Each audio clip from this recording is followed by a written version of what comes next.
اللہ صلی اللہ علیہ وسلم نے فرمایا، جو شخص اللہ کی راہ میں جہاد کے لیے نکلا، اللہ اس کا ضامن ہو گیا۔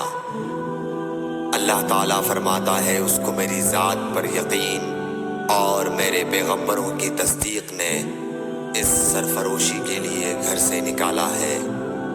میں اس بات کا ضامن ہوں کہ یا تو اس کو واپس کر دو ثواب اور مال غنیمت کے ساتھ، یا شہید ہونے کے بعد جنت میں داخل کر دوں۔